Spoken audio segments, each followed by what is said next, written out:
maybe some other filmmakers might look at that and say, it's a guy walking around his apartment, like having fun. But as someone that's done a lot of art alone, I saw just such a tremendous effort.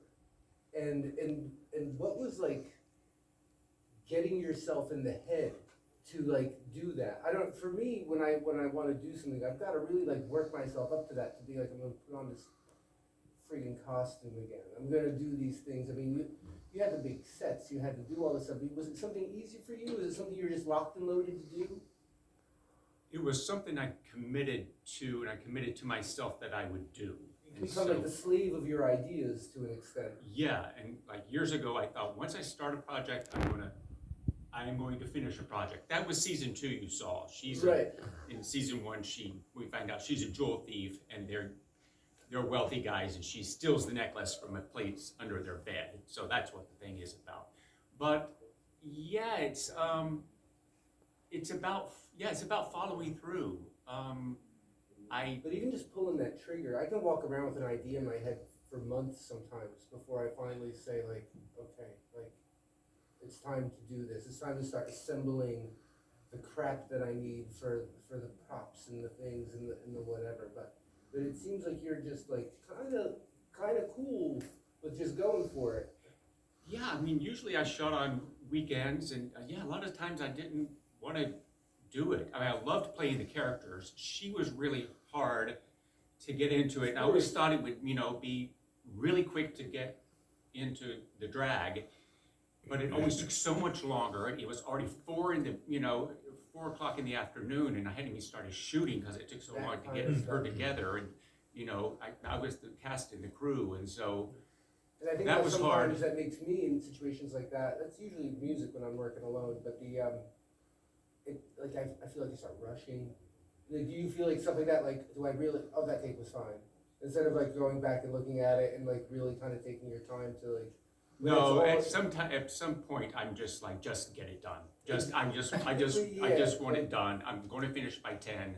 I'm not going to do this all night, Right. And when I was doing Emma, the lady, and I would have to move a light, or I'd have to move a set piece or whatever, and the hair would come off, or something would happen, and I was like, I would just cuss like, oh my God, what am I doing this for? It's Saturday night, people are out. And your reward for all that is at a certain point having to sit there by yourself in front of the computer and edit all this stuff. And I didn't sit behind a computer. Like every time I would finish shooting for the day, I would go walk around Hollywood where I live, and I would edit as I walked. Oh, that's amazing. Yeah, I would take a walk just to kind of get. You did this all on your phone, 100%? Everything was done on my phone, yeah. Oh, wow. And I've never seen it on a big screen. This was blowing my mind. But I had shot this on my phone and thought, if 50 people watch this, and I almost didn't even do the thing once I started, because I've done a lot of Civil War movies, and a lot of people follow me from these Civil War movies. They follow you all over town. They take snipers. Yeah. Yeah, we won't go there. But when I first started to publish the very first episode, I was like, I'm in a dress. They're gonna see me in a dress. Well, there's people in high school. They're gonna see me in a dress, and I'm like, are you kidding me? Right. Are you kidding me? Push, publish, and move on. I think the positive side. I think it's obvious that these characters probably existed long before you ever made Gaybors. You probably walk around making these voices and doing these things, and on some level, they've probably been existing for quite some time. Or did you like sculpt them for this? Or is like, again, Emma, is that like a voice and like a kind of characterization that you just been kind of flipping out here and there? No, I'm sure a British person would be going, this guy is horrible. Well, what is that? We don't know say the British. that Are there way. any British people? I apologize. Yeah. But they're probably characters. Maybe I played in improv, or who knows what. I played cowboys and Southern people. I'm from Tennessee, and I've not done much drag. So actually, this was one episode. I wrote one scene, and it was called Nosy Neighbors, and it was the gay couple becoming nosy with the woman. And I didn't even know when I first shot the very first episode what I would do with her. And I tried a couple of different voices, and I was like, I wanted her to be very different than them, so I'll do a British lady, and Right.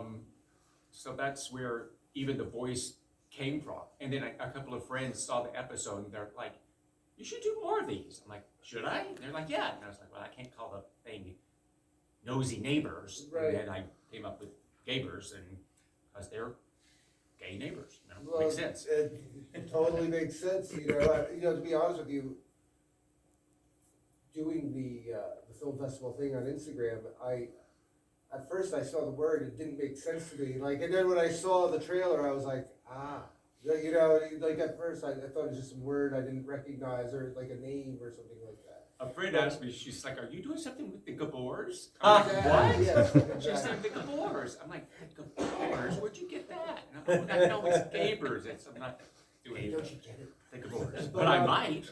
But it stands, kind of in stark contrast to, at one point I had said to Josh after I saw it's not in the festival, but my first knowledge of Dennis's work was Vampires Horror, which was a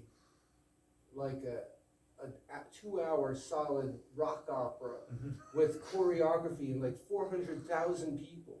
And like I immediately wrote Josh, I'm just like, are you like the luckiest guys in the world? Where the hell do you find these? I've got to like beg my best friends to do anything with me. Or not beg them, they're all here. But but, Never again. You know what I mean? But to have such a gigantic pool of people to rely on, and then when I noticed the timeline that Richard and Deidre actually came out afterwards, were you involved with the writing of Vampire? No. Okay, so you were not. Well, I was, of course, in it. Okay, but still, with your involvement and relationship with Dennis, like, was any part of Richard and Deidre like almost like reaction